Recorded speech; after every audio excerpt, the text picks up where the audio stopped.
మనం ఇంకో చోటుకి వెళ్ళి బతకట్లా, మనం మన చోట బతుకుతున్నప్పుడు ఇంకొకళ్ళు వచ్చి దాన్ని ధ్వంసం చేసేస్తుంటే దానికి వచ్చే బాధ ఆవేదనని అర్థం చేసుకోగలం.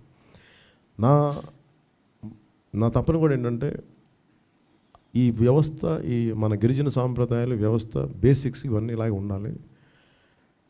మీరు సంతోషంగా ఉండాలి, అంటే మీరు ఆరోగ్యకరంగా ఉండాలి. దానికి నేనేం చేయగలను, ఏం తెలుసుకోవాలి, అందుకని వచ్చాను ఇక్కడికి. ఇట్ ఈస్ నాట్ ఈవెన్ నేను ఏదో పార్టీకి చెప్పడానికో నేను. అలాగే ఈ ఒక రూమ్లో కూర్చొని కొద్దిమంది పెద్దలు కూర్చొని ఒక పాలసీ రాస్తారు. ఆ పాలసీ రోడ్డు మీద వైలెన్స్ పట్టుకొస్తాడు. వాడు కూర్చోబెట్టి ఏసీ రూమ్లో 4 గోడల మధ్యలో కూర్చొని పాలసీ రాసేస్తాడు.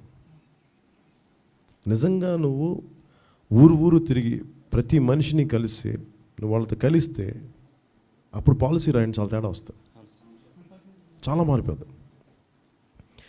అంటే నేను ఎందుకు చెప్తున్నానంటే ఇది, మొన్న నేను చాలామంది ముఖ్యమంత్రి గారు మిగతా పార్టీలు చేస్తేమో మిగతా రాష్ట్రాలు జరుగుతుంటా ఉన్నాయి, బట్ అట్లీస్ట్ మన దగ్గర ఎగ్జాంపుల్ ఉదాహరణ కాబట్టి ఫిషర్మెన్ని మన మత్స్యకారుల్ని ఎస్టీలో జాయిన్ చేస్తాను చాలా ఇబ్బంది వచ్చింది కదా, చాలా గొడవ వచ్చింది. నేను అడిగింది ఏంటంటే ఆ రోజున నేను గిరిజన జీవితాలు చాలా దగ్గరికి చూసిన వాడిని. నేను సినిమాలో రాకముందు ఇక్కడ బాగా తిరిగిన వాడిని.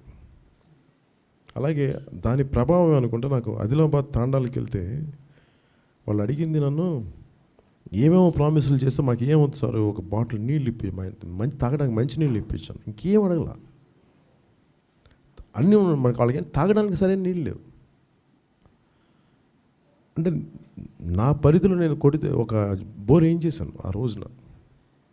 అంటే ఒక వ్యక్తి తలుచుకుంటే బోర్ పడినప్పుడు ఒక వ్యవస్థ, ఒక ప్రభుత్వం తలుచుకుంటే ఎంత చేయగలం. వాళ్ళకి చెయ్యాలన్న ఉద్దేశం లేదు, అంతే. మేజర్గా చెయ్యాలన్న ఉద్దేశం లేదు.